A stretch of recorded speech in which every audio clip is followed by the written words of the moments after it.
তাআলা বলেন, ইসরাফিল ফু দিলে জমিনের এই ভূমিকম্প শুরু হলে, আমার গোটা সৃষ্টি যখন ভাঙতে শুরু করবে, তো মানুষগুলো এরকম দিক বিদিক পতঙ্গের মতো, উলু পোকার মতো ছুটাছুটি শুরু করে, যে যেখানে মরবে পড়বে, পিছলা খাইয়া ফুসটা খাইয়া ওইখানেই মরে কবরে পৌঁছে দেয়। কারণ এই এখন তো আর কেউ কাউকে কবর দিবে না। কবর দিবে কেন? স্বাস্থ্য ভাই হাতে তো দৌড়ে, সেও তো কি করছে, ভাতিজানি কবর দিবে, ভাতিজাও তো দৌড়া, চাচাও তো দৌড়া, সবাই তো দৌড়াচ্ছে। এর নাম কিয়ামত। এটা নিশ্চিত হবে বন্ধু। ইয়াউমা তারাউনাহা তাযহালু কুল্লু মুরদিআতিন আম্মা আরদাআত। আল্লাহ তাআলা বলেন, মা তার বুকের মানিককে দুধ খাওয়াইতেছিল, কোলের বাচ্চাকে, ইসরাফিলের ফু দিলে আল্লাহর কসম সেই মা পাগলের মতো ছুটে, আল্লাহ কোরআনে বলছে, মা তার কোলের বাচ্চা ছুঁড়ে ফেলে দিল। ওয়াতাদাউ কুল্লু যাতি হামলিন হামলাহা। যে মা গত 9 মাস পেটে বাচ্চা ধরছে, সেই গর্ভবতী নারী কিয়ামতের শুরু হলে ইসরাফিল ফু দিলে এই বিকট শব্দে আর জমিনের ভূমিকম্পে, আল্লাহর কসম আল্লাহ কোরআনে বলছে, মা এভাবে ছুটবে, গর্ভবতী নারী নিজের বাচ্চা নিজে নিজেই খালাস হয়ে পড়ে যাবে, মহিলা ফিরেও তাকাবে না। ও তারান নাসা সুকারা, লোকেরা সব মাতাল হয়ে যাবে, সব পাগল পাগল হয়ে যাবে। ইয়াকুলুল ইনসানু ইয়াউমাইদিন আইনাল মাফার। সব মানুষ একে অপরকে বলবে, হায় বন্ধু, পালাবো কোথায়, দাঁড়াবো কোথায়, ঠাই কোথায়, আশ্রয় কোথায়? কাল্লা লা ওয়াজার। আল্লাহ বলেন, না যার কোথাও আশ্রয় নেই। আল্লাহ কারো নিরাপত্তা তুলে নিলে আর কোথাও আশ্রয় মিলে না। আল্লাহ কোথাও কি, আমরা না মনে করি অমুকের দয়ায়, অমুকের কৃপায়, অমুক নেতার আশীর্বাদে টিকে আসি। না না, মালিক যখন তুলে নেয় রহম, আল্লাহ যখন নিরাপত্তা তুলে নেয়, তখন গোটা বাংলাদেশ যার তত্ত্বাবধানে থাকে, সেও দুপুরের আগে বিকালের আগে ভাগ্যে যায়। কথা বুঝেন নাই?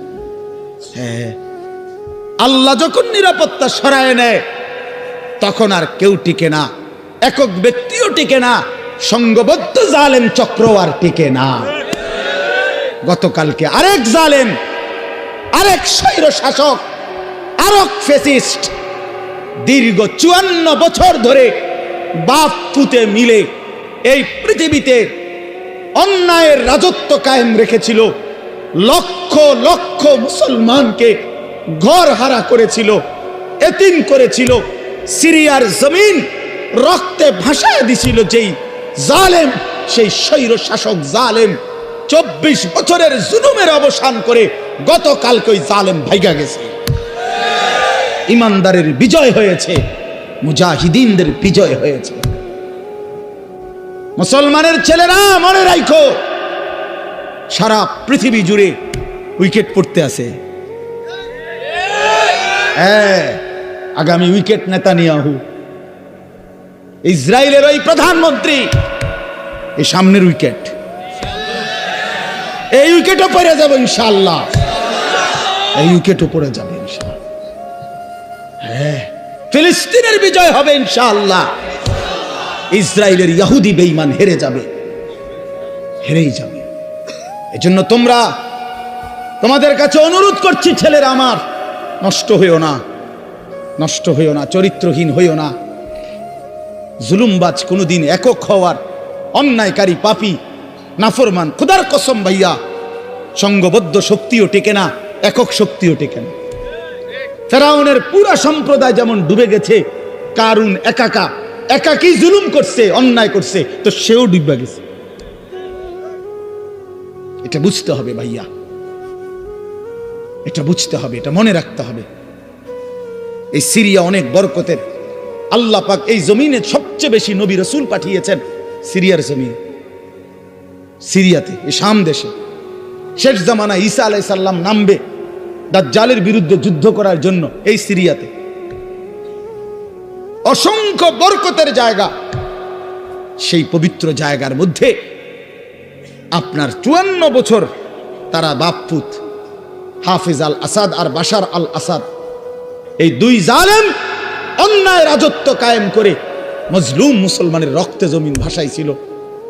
এক মাসুম বাচ্চা, সিরিয়ার এক ছোট্ট বাচ্চা যেদিন রক্তাক্ত হয়ে বোমার আঘাতে রক্তাক্ত হয়ে মরে গেছিল, শহীদ হত, ওই মাসুম বাচ্চা সেদিন বলে সারা পৃথিবী দেখছে এটা সিরিয়ার বাচ্চা মেয়ে ছেলেটা, ছোট্ট বাচ্চাটা সেদিন মৃত্যুর পূর্ব মুহূর্তে বলছিল, আমি চলে যাচ্ছি, তবে আমি আল্লাহকে গিয়ে বলবো।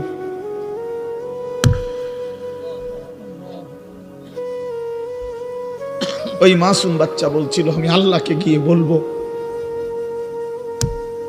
সে ঠিকই আল্লাহকে গিয়ে বলছে, আর আল্লাহ বলছে, মাসুম সন্তান, তোমার রক্তের শোধ আমি নেব, আমার একটু সময় দাও। ঠিকই আল্লাহ তাআলা 24 সাল উইকেট পড়ার সাল, হ্যাঁ 2024 5ই আগস্টে 1 উইকেট পড়ছে, এখন 8ই ডিসেম্বর আরেক উইকেট পড়ছে, আরো উইকেট পড়বে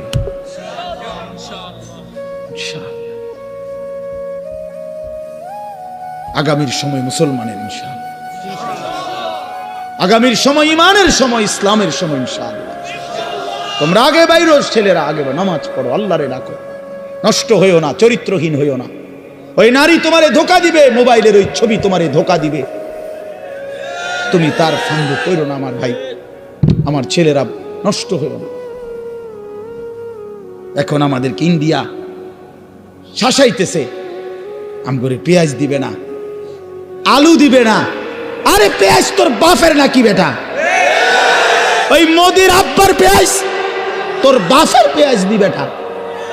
হ্যাঁ, পেঁয়াজ মোদির আব্বা উৎপাদন করে, তাহলে পেঁয়াজের ধমক দেয় আমগরে, আলুর ধমক দেয়, 110 কোটি মানুষের ধমক দেয়। আমরা তো স্পষ্ট বলি ইনশাআল্লাহ, পেঁয়াজ আলুর ধমক দিয়া লাভ নাই।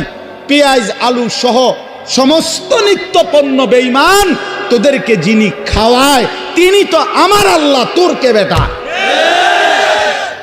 ওদেরকে খাওয়ায় যিনি, তিনি কার আল্লাহ? ও তো আমার আল্লাহ, আমার আল্লাহ বেটা, আমার মালিক তোরে খাওয়ায়। আমার মালিকের রাজত্বে তুই আমারে ধমকাস বেটা? আমি তো সেই মালিকের গোলামি করি যে মালিক তোদেরকে খাওয়ায়। এজন্য মুসলমানের ছেলেরা মনে রাখো ভাইয়া, 110 কোটি বা 130 কোটি এগুলো কোনো সংখ্যা না, এগুলো কোনো সংখ্যা না। মুসলমানের একজন। মুসলমানের কয়জন? জোরসে বলো, কয়জন? আমাদের আগেও একজন, এখনো একজন, আগামী তো একজন, তিনি আল্লাহ। তোমরা ভাইয়া নষ্ট হইও না ভাই। সারা পৃথিবী ইনশাআল্লাহ আলহামদুলিল্লাহ ইসলামের জয় জয়কার, সারা পৃথিবী মুমিনের বিজয় দেখতেছে। হ্যাঁ হ্যাঁ, ইমানদারের বিজয় হবে, ফিলিস্তিনও বিজয় হবে, মসজিদ আকসাও বিজয় হবে, ইসরায়েলের ইহুদি বেঈমান হেরে যাবে, কোনো সন্দেহ। তোমরা সাহস হারায়ও না। হ্যাঁ, বাবরি মসজিদ ফিরে আসবে ইনশাআল্লাহ, কোন সন্দেহ। বেঈমান এখন আবার একবার বাবরি মসজিদকে শহীদ করছে, এখন আমার খাজা মুঈনুদ্দিন চিশতি আজমিরি রাহমাতুল্লাহ আলাইহি যেই আজমির শরীফ যেটাকে বলে, এত বড় বুজুর্গের কবর যেখানে এত যুগ যুগ ধরে, এখনকার হিন্দু ওই ইন্ডিয়ার বেঈমান ওরা বলতেছে এটা বলে তাদের মন্দিরের জায়গা। 2 দিন পর পর মানে গায়ে পয়রা বাজানো, পায়ে ফাড়া দিয়া কাজ্জা, ইচ্ছা করে।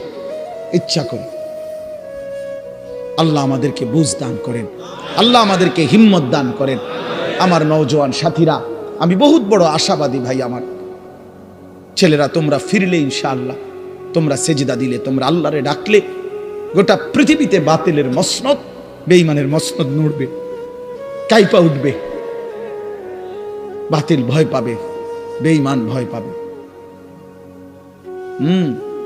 এই সিরিয়ার এই মহাযুদ্ধের নায়ক যে একজন নওজোয়ান জোলানি, এই এক বেচারাকে খুঁজতে গিয়ে 100 কোটি মার্কিন ডলার তার মাথার দাম ঘোষণা করছে, কিন্তু সুপার পাওয়ার দেশ পর্যন্ত হাইরা গেছে, তারে খুঁজা পায় না। আল্লাহ তাআলা ঠিকই ইমানদার মুজাহিদিনদের বিজয় দান করছে।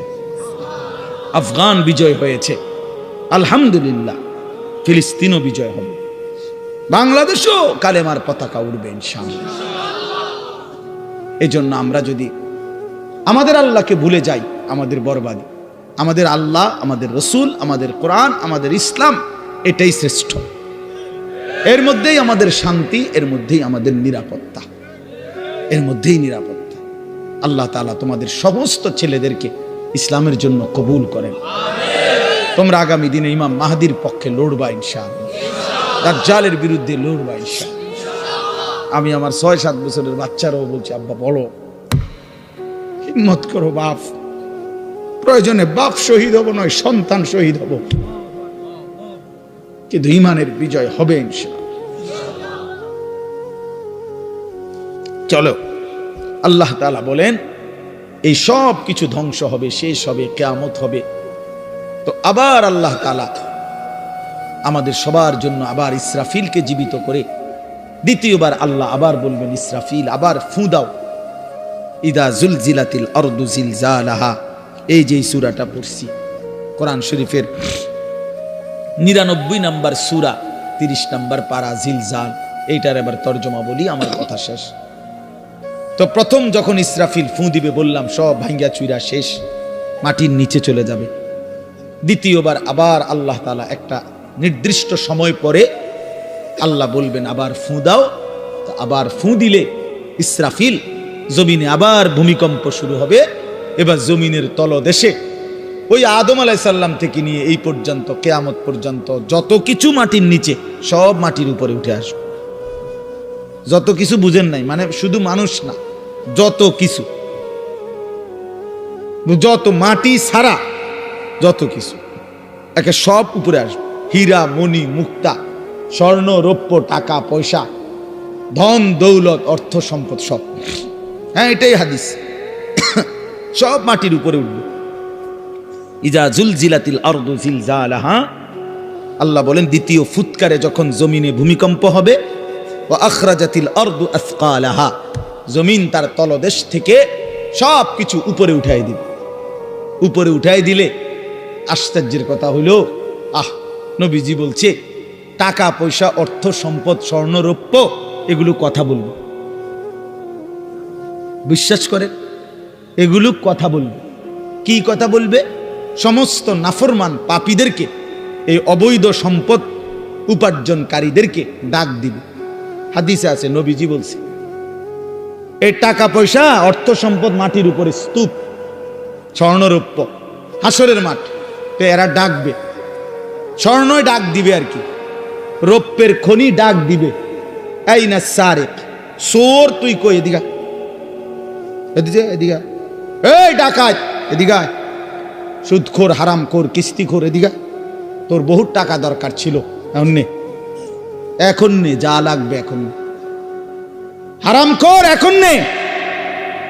হ্যাঁ হ্যাঁ, হাদিস, এটা আমি জলজ্জন্ত হাদিস, তাফসীর ইবনে কাসির আছে, এভাবে ডাক দিবে। আল্লাহ রাসূল বলছে স্বর্ণরৌপ্য টাকা পয়সা ডাক দিবে, আইনা কাতিউ রিহমিন, হে আত্মীয়তার সম্পর্ক ছিন্নকারী, এদিকে, এই বেঈমান এদিকে, আপন চাচার সম্পদ, ভাইয়ের সম্পদ, বোনের সম্পদ, ফুফুর সম্পদ, স্ত্রীর সম্পদ বঞ্চিত করছিলি এই দুনিয়ার জন্য, এখন নে, কি পরিমাণ দরকার। এই কোরআন শরীফ আছে, ওয়াকালাল ইনসানু মা লাহা, লোকেরা তখন বলবে যে হায়, এটি এরম করে কা, বুঝেন না, একজন কি ভাই দেখিতা, এটি দিয়ে কথা কয়, স্বর্ণ রৌপ্য টাকা পয়সা দিয়ে কথা কয়, কি ডাকাডাকি করে, তার মানে কেউ তো আর কিছুই নিবে না, নিবে তুই আর টিহা দিয়া কিনবে, সোরে এখন আর টাকা দিয়ে করবে কি। তো আল্লাহ তাআলা বলেন ওয়াকালাল ইনসানু মা লাহা, মানুষ বলবে হায়, এটা কি হলো, এমন করতেছে কেন। আল্লাহ তাআলা বলবেন ইয়াউমা ইদিন তুহাদ্দিসু আখবারাহা, আল্লাহ বলবে বান্দা আসল খেলাটা তো এখন দেখবা, এতক্ষণ তো দেখছো টাকা পয়সা, অর্থ সম্পদ কথা বলছে, এখন তোমার পায়ের নিচের জমিন, তোমার পুরা জিন্দেগির সমস্ত খবর আমি আল্লাহর সাথে কথা বলবো। আমি আপনাদের কারো মনে আসেনি কোন হুজুরের বয়ানে, যেই কোনো হুজুর, আপনারা অনেক সময় অনেক ওলামায়ে কেরাম বলে যে ভাই মনোযোগ দিয়ে বসেন, সবাই বসেন, এই মাটি একদিন হাসরের ময়দানে সাক্ষী দিবে। কয় না এরকম ওয়াজের মধ্যে? এই যে কোরআন শরীফের আয়াত, এই মাটি একদিন সাক্ষী দিবে যে মাওলা আমি মাটির উপরে রাত গভীরে আপনারই বান্দা আপনার কালাম, আপনার কোরআন, আপনার বন্ধুর হাদিস শুনেছে, এক ফোঁটা চোখের পানি ফেলছে, আপনারে ভয় করছিল, জাহান্নামকে ভয় করছিল। ইয়াউমাইদিন তুহাদ্দিসু আখবারাহা, আল্লাহ বলে জমিন সব বলে দিবে। রাত গভীরের তাহাজ্জুদের সেজদার কথাও বলবে, রাত গভীরে মোবাইলের উলঙ্গ ছবি দেখার কথাও যুবক বলবে, মদের আড্ডা জুয়ার আড্ডার কথাও বলবে। যে বোন অন্যায় ভাবে ভিন পুরুষের সাথে সম্পর্ক রাখছে তার হারাম সম্পর্কের কথাও জমিন বলে দিবে। তাহলে এক নওজোয়ান হিম্মত করলে অনেক কিছু করতে পারে। এই সমাজে যদি ছেলেগুলো নিয়ত করে ঘরে ঘরে মদ জুয়া ঢুকাই দিবে, পারবে। যুবক চাইলে এটাও পারবে। যুবক চাইলে চরিত্রহীনতার সয়লাভ ভাষায় দিতে পারবে। আবার যুবক যদি চেষ্টা করে তাইলে প্রতিটা ঘরে ঘরে আল্লাহর কোরআনও পৌঁছায় দিতে পারে। এজন্য ভাইয়া তোমাদের নাম এখানে আছে যে যুব সমাজের উদ্যোগ, আমি এই জন্য উৎসাহিত করলাম। আমার জিন্দিগিটাই নওজোয়ানের ফিকিরি নিয়ে, আমি এই জন্য এটা বলি, এই জন্য যে ইনশাআল্লাহ যুবক তুমি উঠো, নওজোয়ান উঠো, দাঁড়াও, হিম্মত করো, আগে বাড়ো, পারবা তুমি ইনশাআল্লাহ। আল্লাহ তাআলা আমাদের প্রতিটা ছেলেকে কবুল করে। পর্দার আড়ালের মা বোন যারা আছেন, মা আপনাদের কাছে আমার বিনীত অনুরোধ, মা নিজের আখলাক, নিজের পর্দা পুশিদা এটা নষ্ট করেন না, নিজের চরিত্রের হেফাজত করেন। যাদের স্বামী প্রবাসী, যাদের স্ত্রী আছেন প্রবাসী স্বামী, মেহেরবানি করে বোন আপনি আল্লাহর জন্য সবর করেন, নিজের আখলাক চরিত্র ভালো রাখেন। বেচারা 16 বছর 12 বছর 14 বছর নিজের ঘাম ঝরাইয়া রক্ত পানি করে টাকা উপার্জন করে আপনাদের জন্য পাঠায়। স্ত্রী ছেলে মেয়ের জন্য বাড়িতে কয়টা টাকা পাঠায়। বিশ্বাস করেন এই বছরও আমি তো প্রতি বছর হজ ওমরায় গেলে এই মক্কায় মদিনায় প্রবাসীদের রুমে রুমে যাই, সৌদি আরব যারা থাকে, কত যুবক কত প্রবাসীর কাহিনী যে শুনি আমি কাঁদে। এইবারও বলছে এক ছেলে, হুজুর আমি 8 বছরে কোনোদিন এই সৌদি আরব একটা ডাক্তার দেখাইনি, এই একটা দুইটা ব্যথা বেদনার ওষুধ খাইয়া পড়ে থাকি, শরীরটা খারাপ করলে কেন, এই বুকে আগলাইয়া টাকাটা জমায় রাখি, ওষুধপত্র কিনলে টিনলে যদি টাকা খরচ হয়ে যায় বাড়িতে বউ বাচ্চার জন্য পাঠাবো কেন। এত কষ্টের টাকা, বিশ্বাস করে প্রবাসীর প্রতিটা টাকার মধ্যে ঘাম যেন ভিজা থাকে, ঘাম ভিজা থাকে। এই কষ্টের টাকা দিয়া ছেলেটা যদি তোমার বাবা পাঠাইবার পর, আমার প্রিয় ভাই তুমি যদি সারাদিন মোবাইল টিপো, উলঙ্গ ছবি দেখো, নাচ গান দেখো, নর্তকী দেখো, জিনা ব্যভিচারের দৃশ্য দেখো, এটা ইনসাফ হয় না। এত বড় স্বার্থপর, এত বড় বেইনসাফ জালেম তুমি হইও না, একদিন তুমিও কষ্ট পাইবা। নয় এত কষ্টের টাকার পরে যদি স্ত্রী বেপর্দা বেহায়াই হয় তো এই বেচারার জীবনের প্রাপ্তিটা কি? এই জন্য আমি অনুরোধ করছি বোনদের কাছে, আপনারা আপনাদের স্বামীর পবিত্র আমানত নিজেরা ইজ্জত আব্রু হেফাজত করবেন। বোন যারা অবিবাহিত মেয়ে, তোমাদের জন্য বোন আমার অনুরোধ হচ্ছে, আল্লাহ তাআলা কোরআন কারীমের মধ্যে স্পষ্ট বলছে যে কন্যা পবিত্র অচিরেই তার স্বামী মিলবে অপবিত্র, যেই ছেলে পবিত্র অচিরেই তার স্ত্রী মিলবে পবিত্র। আর নাই তো যদি মেয়েটা অপবিত্র খবিস হয়, স্বামী হিসাবে যেটা জুটবে সেটাও খবিস। ছেলেটা যদি নষ্ট চরিত্রের হয়, আল্লাহর কসম আল্লাহ ওয়াদা দিছে যে তোর স্ত্রীও মিলবে খবিস। এই জন্য এক তো রাস্তার বেডুইত সাউন্ড আর রাস্তার বেডিত সাউন্ড, মোবাইলের বেডিত, এটা তো ক্ষণিকের বিষয়, এটা পার হয়ে যায়। কিন্তু বউ যার অসৎ হয়, দোস্ত মনে রাখো, বউ যার চরিত্রহীন, বউ যার 3 নম্বর 2 নম্বর 4 নম্বর পরকীয়ায় আসক্ত, বউ যার বদ আখলাক, ওই ঘর জাহান্নামের আগুন, জাহান্নামের টুকরা ছাড়া আর কিছু না। তখন বুঝবা তখন বুঝবা কয় দিনে রাত যায়, 24 ঘন্টায় দিন না 28 ঘন্টায় দিন, তখন বুঝবা। এটাই জিন্দেগি। এই জন্য আমরা প্রতি মুহূর্তে দুনিয়াতে আসলে স্বস্তি নাই। মৃত্যু যাকে সারাক্ষণ তাড়া করে তার আবার স্বস্তি কিসে? যার পিছনে মৃত্যু হাঁটে, যার পিছনে মৃত্যু থাকে, তার আবার স্বস্তি কিসের? তার আবার তৃপ্তি কিসের? তার আবার উল্লাস কিসের? উল্লাস কিসের? তাইলে বলেন, আমি আপনাদেরকে বলছি ভাই জোয়ান, তোমাদেরকেও বলছি, আমাদের প্রত্যেকের ভিতর আল্লাহ তাআলা আল্লাহকে মানার যোগ্যতা দিয়েছেন, কিন্তু আফসোসের বিষয় হলো আমরা ইচ্ছা করে, কামখেয়ালি করে সেই যোগ্যতা নষ্ট করে দিচ্ছি।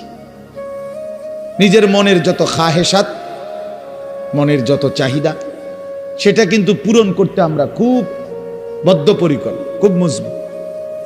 মিথ্যা আমি বলবই, চুরি আমি করবই, অবৈধ উপার্জন আমি করবই, যত বেজ্জুতি হই, নারীর আড্ডা, জেনার আড্ডা, বেবিচারের আড্ডা, বন্ধুদের অসৎ আড্ডা, আমি এটা দেবই। আমার সম্মান থাকুক বা না থাকুক, আমার বাবার ইজ্জত থাকুক বা না থাকুক, আমার বংশের ইজ্জত থাকুক বা না থাকুক, আমার আখেরাত পরকাল নষ্ট হলে হোক। তাইলে গুনাহের ব্যাপারে মানুষ খুব নিষ্ঠাবান, মিথ্যা খুব যত্ন নিয়া করে, আল্লাহর নাফরমানি করে খুব যত্ন নিয়া, কিন্তু আল্লাহর ইবাদত করে না মোটেই যত্ন নিয়ে। সুদের 1 টাকাও কম নেয় না, সুদের সিরা টাকাও লয় না। তাইলে বোঝা গেল হারাম করে খুব যত্ন নিয়া, কিন্তু ইবাদত করে খামখেয়ালি করে, খামখেয়ালি করে। হ্যাঁ, 40 বছর ধরে নামাজ পড়ে এখনো 10টা সূরা শুদ্ধ করে নাই। কি পরিমাণ অপদার্থ মানুষ! অথচ মালিকের এই দুনিয়া কি পরিমাণ ভোগ করল। 60 বছর বয়স, নবীজি সাল্লাল্লাহু আলাইহি সাল্লামের শেখানো 10টা দোয়া বলতে পারবে না, এবং এটা যে পারে না এই নিয়ে কোনো শরমও নাই। অথচ লজ্জা থাকা উচিত, শরম থাকা উচিত ছিল যে আমি কি মুসলমান হলাম, আমি কোন নবীকে ভালোবাসি যে নবীর শেখানো আমি 10টা দোয়াও বলতে পারি না। এটা কিসের ভালোবাসা বলেন? অসংখ্য মুসলমান 2 রাকাত নামাজ সুন্নাত মোতাবেক পড়তে জানেন, এবং এটা যে গাফলতি তার এটা ভাবেও না। আপনি বলবেন আরো তর্ক করবেন, এত কথা কইেন না, চাই আল্লাহ ভরসা, আল্লাহ ভরসা। এই একটা খামখেয়ালি। কোরআন শরীফ আল হাদিসে আছে, ডাইরেক্ট নবী বলছে সবচেয়ে অক্ষম অপদার্থ লোক ওই ব্যক্তি যে নিজের মনের ইচ্ছা মতো চলে, অথচ আল্লাহর উপরে ভরসা করে, আশা করে। বুঝেন নাই কথা? চলে কি নিজের ইচ্ছা মতো, অথচ আশা করে কার কাছে? করতেছে নাফরমানি, মুখে বলতেছে আল্লাহ ভরসা। টাকা সুদের, এরপরে বলতেছে হুজুর খাস করে দোয়া করেন, বহুত কষ্টে আল্লাহ আল্লাহ করিয়া 12 লাখ টাকা ব্যবস্থা করে ফুলাগা বিদেশ পাঠাইছি, খাস করে দোয়া করেন। খাস করে কি দোয়া করতো? 12 লক্ষ টাকার মধ্যে সুদের টাকা কত, কিস্তিতে কত নিলেন, কিস্তিতে কত? তো আপনি আল্লাহ আল্লাহ করে নি টাকা ব্যবস্থা করছেন না সুদে টাকা ব্যবস্থা করছেন? তাইলে মিথ্যুক এটা বললেন কেন যে আল্লাহ আল্লাহ করে টাকা ব্যবস্থা করতো? আর খাস করে কি দোয়া করতো? যে আল্লাহ এই টাকার উপরে ঠাডা পড়ুক। এটাই তো দোয়া, খাস দোয়া এটা। এই সুদের টাকার উপরে গজব পড়ুক, হারামের টাকার উপরে লানত পড়ুক, বেটা লানত পড়ুক এই টাকা। এটা খাস দোয়া। তাহলে কি পরিমাণ অজ্ঞতা আমাদের, মূর্খতা! প্রকাশ্যে আল্লাহর নাফরমানি করে আবার বলতেছে খাস করে দোয়া করে দেন। এইটাই নবীজি বলছে, ওয়াল আজিজু মান আতবা নাফসাহু হাওয়াহা। সবচেয়ে অক্ষম, অপদার্থ, ব্যর্থ ওই ব্যক্তি যে তার মনের ইচ্ছা মতো চলে, ওয়া তামান্না আলাল্লাহ, অথচ আল্লাহর কাছে আশা করে। 30 বছর ধরে মিথ্যা বলে, ওজনে কম দেয়, কাস্টমারকে ঠকায়। হুজুর দেখলে কয় খাস করে দোয়া করো। কি খাস দোয়া করতো? তোর উপরে যেন গজব পড়ে, এটার দোয়া করতো? তাহলে কি কি নাহলে খাস দোয়াটা কি? আল্লাহ তার মিশা কথার মধ্যে আরো বাড়াই দেন নাকি? তার বাটফারির মধ্যে আরো বাড়াই দেন, এটাই করতো। এই কথা বললে হুজুরের ইমান থাকবে নি? কোন মৌলভী সব যদি এ কথা বলে তো বেটার ইমান থাকবে নি? হারামের উপরে দোয়া করা যায়নি, হারামের উপরে দোয়া করা যায় না তো বাপ। এই জন্য আপনারা জানেন না, আপনি করে কইতা মনে হন শুধু এদুর বলে রে, আমরা কিন্তু দোয়া বুঝ করেই করি। আপনি আমরা তো বেকুব ঠাউরাইয়েন না, যেটা বলা আর হেরে হেমনে কি কই, নিজের বাঁচাই এই কই, নিজেরে সেভ করে এই বলি। কতজনে যে কত দোয়া চায় এইভাবে কই, কখনের সময় আমরা এইভাবে লাইন করে এগোই, যাতে করে নিজের আখেরাত বরবাদ না হয়, নিজের বরবাদ আখেরাত বরবাদ না হয়। এই জন্য বাপ রাগ হইয়েন না। বয়স্ক অনেক বাবাও আছেন, আপনাদেরকেও বলি, দিন না মানার কারণ কি? আল্লাহকে না মানার কারণ কি? রাসূলুল্লাহ সাল্লাল্লাহু আলাইহি ওয়াসাল্লামের সুন্নাত না বুঝার কারণ কি? শুধুই গাফলত, শুধুই কি বলেন না, গাফলত। আমি দেখছি কিছুদিন আগে আমার দেশের বাড়িতে আমাদের বাড়িওয়ালাদের জমির দলিল দিছি আমরা 5 ভাই 3 বোন।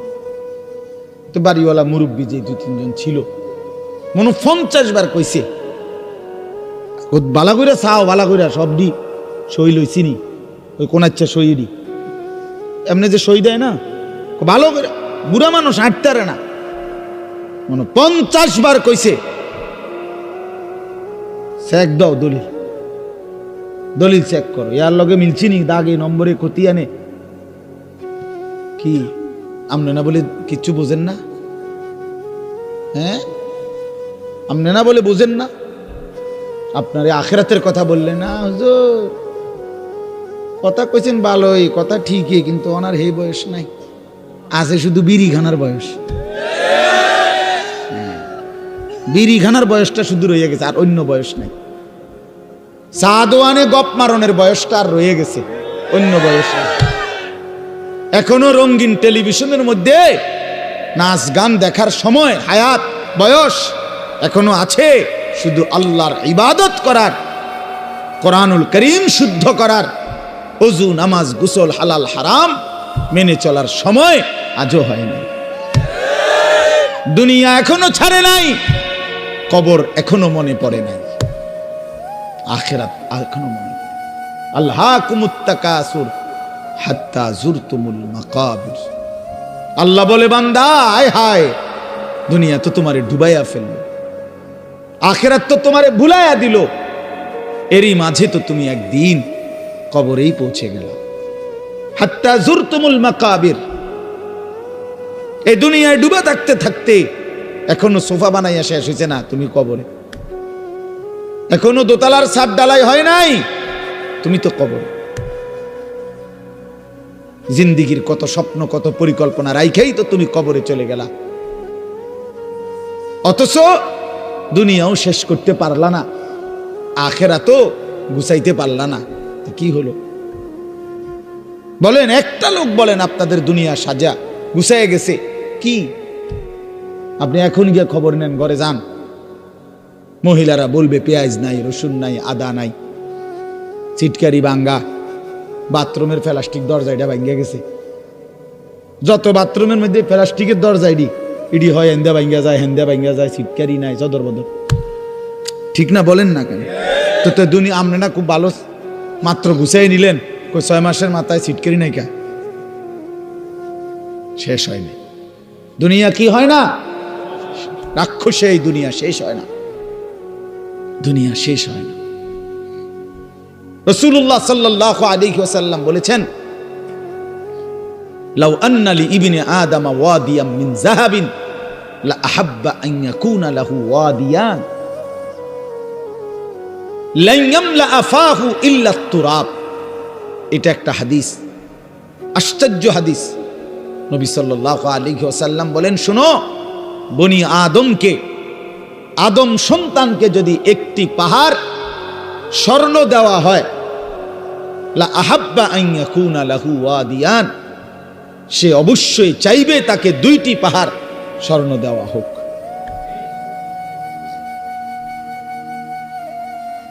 লান ইয়ামলা আফাহু ইল্লা তুরাব।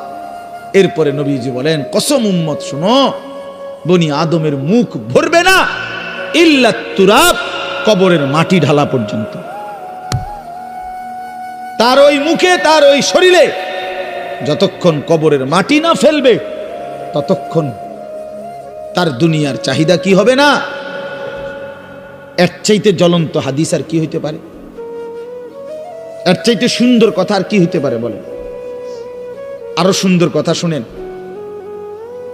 রাসূলুল্লাহ সাল্লাল্লাহু আলাইহি ওয়াসাল্লামের একজন বিখ্যাত সাহাবী হযরত উবাই ইবনে কাব রাদিয়াল্লাহু তাআলা আনহু, সাইয়্যিদুল কুররা, সাহাবীদের মধ্যে সবচেয়ে সুন্দর কোরআন পড়তেন যিনি, ওনার নাম হলো উবাই ইবনে কাব রাদিয়াল্লাহু তাআলা আনহু।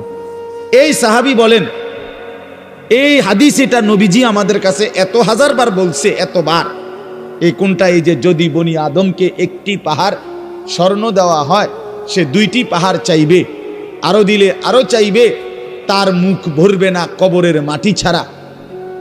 ওই সাহাবী বলতেছেন, আমি নিজে তাফসিরে, আমার গাড়িতে এই তাফসির আছে, তাফসিরে কুরতুবী। তো ইনি বলেন, এই সাহাবী বলেন, কুন্না নারা হাদা মিনাল কোরআন। নবীজি এই হাদিসটা আমাদেরকে এত বেশিবার বলছেন, আমরা মনে মনে ভাবতাম এটা কোরআনের আয়াত। এটা কি? কোরআনের আয়াত ভাবতাম, কোরআনের আয়াত মনে করতাম আমরা এটাকে। তার মানে এত বেশিবার আমাদেরকে এত গুরুত্ব দিয়ে বলছে যে হাই বনি আদম, দুনিয়া তৃপ্ত হবে না, শুধু শুধু তুমি আর চেষ্টা করো না, থামো, এই নাফরমান থামো, পারতা না দুনিয়া। আরে হারামখোর, সুদখোর, ঘুষখোর, বাটপার, ওজনে কম দেওয়া সিটার, থাম বেটা থাম, থাম নাফরমান, দুনিয়া পারবি না বেটা। দুনিয়া তোরে ধোকা দিবে, দুনিয়া তোরে বুড়া আঙ্গুল দেখাবে, দুনিয়া তোরে একদিন লাথি দিয়া কবরে ফেলে দিবে আর বলবে যা বেঈমান, কবরে চলে যা, দুনিয়া থাকুক। শুধু শুধু শুধু শুধু এত মিথ্যা, এত চুরি, এত ডাকাতি, এত দুর্নীতি, এত অন্যায়, এত সুদ, এত কিস্তি, এত হারাম। আহা মুসলমান, কি করলেন? লা ইয়াদখুলুল জান্নাতা জাসআদুন গুযিয়া বিল হারাম। নবী সাল্লাল্লাহু আলাইহি ওয়াসাল্লাম বলেন, ওই দেহ জান্নাতে ঢুকবে না যে দেহের রক্ত গোশত হয়েছে হারামের দ্বারা। আমি নিজে হাদিসের ব্যাখ্যায় পড়ছি। এই হাদিসের ব্যাখ্যার মধ্যে আছে উলামায়ে কেরাম, মুহাদ্দিসিনে কেরাম বলে, যে অভিভাবক তার পুরা ফ্যামিলিকে হারামের টাকা দিয়া পালে, বউ বাচ্চা সবাই এই হারামের টাকা থেকে খায়, দায়, ঘুমায়, এই নাফরমান অভিভাবক যেন নিজ হাতে পুরা ফ্যামিলিটার জন্য জান্নাত হারাম করে দিল। কারণ এই হারামের টাকাটা তো সেও খায়, পুতেও খায়, বউও তো খায়। বুঝেন নাই কথাটা? এই জীবনের আর শেষ নাই, এই জীবনের আর কি নাই, মৃত্যু আছে। এটা মৃত্যু মানে শেষ না, মৃত্যু মানে সমাপ্তি না, স্থানান্তর। এই জন্য আমরা ইন্তেকাল করি, আমরা ইন্তেকাল বলি না, এই ইন্তেকাল মানে হলো স্থানান্তর। এই যে এটা এখানে ছিল, এখানে আনলাম, এই যে ইন্তেকাল, এখান থেকে এখানে আনছি, এটাও এক ধরনের ইন্তেকাল মানে স্থানান্তর। এজন্য মানুষ শেষ হয় না বন্ধু। আমি তো টেলিগ্রাফ দেখছি, এখন নাই। আমি তো ডাক পিয়নের চিঠি দেখছি, ওই রিতন চলে না।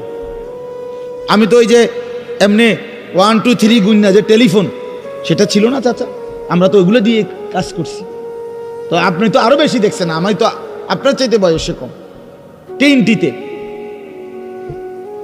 অনেকক্ষণ অপেক্ষা করতে হইতো ওই লাইন পর্যন্ত পৌঁছতে হইলে, তিনটি অফিস হইয়া। কই এরপরে আপনার মোবাইলে আসলো এই লম্বা লম্বা ডান্ডাওয়ালা মোবাইলগুলো, 10 টাকা মিনিট। দোকানে গিয়া কাগজ দিয়া নাম্বার লিখে লই আমরা যাইতাম দোকানদারের হাতে, দোকানদারে আপনার কল কইরা রিং রিসিভ করাইয়া তারপরে আমগো হাতে দিত। তো আমরা কথা বলতে আবার হেতের হাতে দিলে হেইতে বন্ধ করত। এতটা ভয় পাইতাম যে যে এটা নিজে বন্ধ করলে কোন বেয়াদবি হয়ে যায়। এই তো ছিল। কই এই যে এগুলো তো নাই। এই জন্য দোস্ত আমার, বন্ধু আমার, একদিন এই প্রযুক্তি থাকবে না। প্রিয় ভাই, তুমি থাকবা, তোমার জিন্দেগি থাকবে। তুমি চাইলেও আর কোনোদিন তোমার রাত মুছতে পারবা না, এই দিন আর মুছতে পারবা না, এই আলো বাতাস মুছতে পারবা না। অর্থাৎ আমার হায়াতের আর 1 সেকেন্ড খোদার কসম আড়াল করা যাবে না, লুকানো যাবে না। সুম্মা লাতুসআলুন্না ইয়াউমাইদিন আনিন নাঈম। আল্লাহ তাআলা বলে, বান্দা, হাসরের ময়দানে আমি আল্লাহ তোমারে পুরা হায়াতে যতগুলো নিয়ামত দিয়েছি, এই আসমান জমিন চন্দ্র সূর্য গ্রহ নক্ষত্র, আলো বাতাস রোদ বৃষ্টি হাসি কান্না, সকাল দুপুর বিকেল, ক্ষেত ফল ফুল ফসল গাছপালা তরু লতা, জায়গা জমি বাজার ব্যবসা আয় রোজগার স্ত্রী সন্তান, তোমার শরীর দেহ জীবন যৌবন রূপ, তোমার চোখের পলক হাতের নড়াচড়া, দেহের সৌন্দর্য শক্তি সামর্থ্য, আল্লাহর কসম আল্লাহ বলেন, 1 ঢোক পানি 1 লোকমা খাবার একটা নিঃশ্বাস আমি আল্লাহ সেটারও 100 পুরাপুরি হিসাব নেব। সুম্মা লাতুসআলুন্না ইয়াউমাইদিন আনিন নাঈম ফাওয়ারাব্বিকা লানাসআলান্নাহুম আজমাইন। আল্লাহ বলে, বান্দা কসম করে বলছি আমি হিসাব নেব। ওয়াকিফুহুম ইন্নাহুম মাসউলুন। আল্লাহ ফেরেশতাদেরকে বলবে হাসরের ময়দানে, ফেরেশতারা আমার বান্দাদেরকে সারিবদ্ধভাবে দাঁড় করাও। ইন্নাহুম মাসউলুন, এখন তাদেরকে জিজ্ঞেস করা হবে। আল্লাহ বলেন, ইন্নাস সামআ ওয়াল বাসারা ওয়াল ফুআদা কুল্লু উলাইকা কানা আনহু মাসউলা। আল্লাহ বলে, বান্দা আমি নিজে আল্লাহ তোমার কানকে জিজ্ঞেস করব, চোখকে জিজ্ঞেস করব, এমন কি তোমার অন্তরকেও জিজ্ঞেস করব। ফুআদা অর্থ দিল। আল্লাহ জিজ্ঞেস করবেন, দিল তুমি বলো তোমার নিয়ে আমার বান্দা সারা জিন্দেগি কি কি জল্পনা কল্পনা করছে, কত লক্ষ নারীর অসভ্যতার উলঙ্গতা নিয়ে ভাবছে, বলো দিল বলো। মানুষে না দেখে নাই, মানুষে না সময় শুনে নাই, তো তুমি যুবক কত নারীকে নিয়ে অসভ্য ভাবনা ভাবছো। তুমি যতগুলো উলঙ্গ ছবি দেখছো, নাচ দেখেছো, প্রতিটা নারীকে নিয়ে তুমি কি কি কল্পনা করেছিলা বলো। ওয়া আসিররু কাওলাকুম আবিজহারু বিহি ইন্নাহু আলিমুম বিদাতিস সুদূর। আল্লাহ বলে, বান্দা আস্তেও যদি কথা বলো, জোরেও যদি কথা বলো, অন্তরেও যদি কিছু লুকিয়ে রাখো, আমি সব জানি। জানি কিনা? হ্যাঁ। শাহিদা আলাইহিম সামউহুম ওয়া আবসারুহুম ওয়া জুলুদুহুম বিমা কানু ইয়ামালুন। আল্লাহ বলে, বান্দা তোমার কান চোখ তোমার সারা দেহের চামড়া পর্যন্ত, জুলুদুহুম অর্থ চামড়া, আমি আল্লাহর কাছে তোমার পুরা জিন্দেগির ব্যাপারে সাক্ষ্য দিবে। ওয়া জুলুদুহুম ক্বালু লিমা শাহিদতুম আলাইনা। নাফরমান বলবে, হায় আমার দেহের অঙ্গ, তোমরা কেমনে আমার বিরুদ্ধে সাক্ষ্য দিলা? তোমরা কথা বলো কেমনে? হাত কেমনে কথা বলে, চোখ কেমনে কথা বলে, পা কেমনে কথা বলে, শরীরের সবটা চামড়া কেমনে কথা বলে, এটা তো জীবনে ভাবিও নাই, দেখিও নাই। ক্বালু আনতাকানাল্লাহুল্লাযী আনতাকা কুল্লা শাই। সারা দেহ বলবে ভাইয়া, যেই মালিক সকলকে জবান দিয়ে কথা বলার যোগ্যতা দিয়েছেন, সেই মালিকই আমাদেরকে কথা বলার যোগ্যতা দিছে। সুবহানাল্লাহ। এজন্য চলেন বাপ, ভাবতে শিখেন, ভাবতে শিখেন। নিজেরে সিটারি বাটফারি কইরা, গুনাহ নাফরমানি কইরা চালাক মনে করেন না। ছেলেরা, তুমি বুদ্ধিমান না ভাইয়া, এক ওয়াক্ত নামাজ পড়ো না, তুমি বুদ্ধিমান না দোস্ত, নিজেরে বরবাদ করে দিলা। 365 দিনের একটা বছরে কোনোদিন ফজরের নামাজ কোনোদিন পড়ো না। আহা, কেমনে এত বড় নাফরমান মুসলমান হল। খোদার 20 বছর ধরে, 25 বছর ধরে, 10 বছর ধরে যে নারী কোনোদিন পর্দা করে না, আহা, সে মুসলিম নারী হলো কিভাবে? সে মুসলমানের মেয়ে হলো কেমন? সে সামান্য এক ফালতু ছেলে, যে ছেলের কোনো চরিত্র নাই, যেতে কেমনে মোতে এটাও কইতে পারে না, হাতে খারাইয়া মোতে না বইয়া মোতে না আটতে আটতে মোতে। এই অপদার্থ জানোয়ার, একটা চতুষ্পদ প্রাণীর মতো যার জীবন, এই বখাটে দুশ্চরিত্র রাস্তার মানুষকে দেখাইবার জন্য যেই মেয়ে, যেই নারী বেপর্দা চলে, তার মতো নিম্ন রুচির মানুষ আর কে হইতে পারে মিয়া? আরে বেডি, কারে দেখাইতে বাইরে গেলি? কি বাইজিদ বোস্তামিরে দেখাইতা? তুমি যে বেপর্দা বাইর হইলা, তোমার রূপ যৌবন দেখবে কেডা? জোনায়েদ বাগদাদি নাকি? কথা কয় না তো? যেই পুরুষগুলো দেখবে রাস্তায়, যেই ছেলেগুলো তোমারে দেখা, তাদের কোনো আখলাক নাই, তো তারা এই বেপর্দা নারীকে দেখে কি মন্তব্য করবে? দিলে কল্পনা করবে কি? যদি সেই কল্পনার রিপোর্ট আইতো আলটা, তাহলে না বুঝা যাইত। বুঝেন নাই কথাটা? একজন বেহায়া মেয়ে, বেহায়া নারী যখন বেপর্দা যায়, তো মনে করেন 30 জন পুরুষ তারে এখান থেকে দেবিদ্বার শহর মানে উপজেলা পর্যন্ত যাইতে গিয়ে তারে দেখছে, ধরেন এই 30 বেড়া এই বেডিরে লইয়া কি ভাবছে, এটার যদি একটা রিপোর্ট আইতো, রুগীর মতো আলট্রা রিপোর্ট, বুঝছেন না আপনার কথাটা? ইসিজি রিপোর্ট যদি আইতো, তাইলে না বুঝতো এই অসভ্য নারী যে তারে নিয়ে রাস্তার পুরুষ কত নিকৃষ্ট জঘন্য কল্পনা করে। আল্লাহ আমাদের মাদেরকে লজ্জা দান করেন, পর্দা দান করেন। যে নারীর পর্দা নাই, কিচ্ছু নাই। ইযা লাম তাস্তাহি ফাসনা মা শিতা। নবীজি বলছে, তোমার যখন কোনো হায়া নাই, আল্লাহর কসম, এটা হাদিস, নবীজি সাল্লাল্লাহু আলাইহি সাল্লাম বলছে, যখন কারো লজ্জা নাই, সে যা ইচ্ছা তাই করুক, যা ইচ্ছা তাই করুক। ফাসনা মা শিতা। আমি নবী আর জানি না, যা তুই বেশরম বেহায়া বেরো আনতে, তোর যেটা মন চায় সেটা কর, আমি রাসূল আর তোকে চিনি না। তখন সুপারিশ করবে কে? হাসরের ময়দানে কার কাছে যাইতে হবে? তো তিনি তো তারা এই দিলেন, যা ফাসনা মা শিতা। এই জন্য আমার বাপ, আমার বন্ধু, আমরা বয়স্করাও, বাবারাও এই মাহফিল সবার জন্য ফিকির করেন, ফিকির করেন। কেন হারাম খাবেন? 60 বছরেও কেন আল্লাহর নাফরমানি করবেন? 14 বছরের 18 বছরের ছেলেরা, তুমি কেন নাফরমানি করো ভাইয়া? আল্লাহ তাআলা তোমার শরীর স্বাস্থ্য পুরাটা বডি সুস্থ রাখছে, পুরাটা শরীর সুস্থ। আহারে ভাইয়া, শরীরের মধ্যে কোনো রোগ শোক নাই, এমন তরতাজা মানুষ তুমি, এমন যুবক, এমন কিশোর তরুণ, তুমি কেন নামাজ পড়ো না? তুমি কেন নামাজ পড়বা না? এই জন্য আমি অনুরোধ করছি, ছেলেরা আমার, প্রিয় ভাই আমার, সবার কাছে অনুরোধ, বাবাদের কাছে, মাদের কাছে, বোনদের কাছে, আমরা স্বীকার করি বা না করি, আমরা মরে যাব, ঠিক না? আমি চাইলেও মরে যাব, না চাইলেও মরে যাব। হাসলেও মরে যাবেন, কাঁদলেও মরে যাবেন, সুখে থাকলেও মরে যাবেন, দুঃখে থাকলেও মরে যাবেন। রাজপ্রাসাদের অট্টালিকায় যে সেও মরে যাবে, জীর্ণ কুঠির কুড়ে ঘরে যে সেও মরে যাবে। আবার মজার বিষয় হলো, আমাদের যেমন মৃত্যু হচ্ছে, গোটা পৃথিবীরও একদিন মৃত্যু হবে, আর সেটাই কিয়ামত। আমাদের মৃত্যু হলে এটারে কয় মৌত, ইন্তেকাল, আমরা একজন।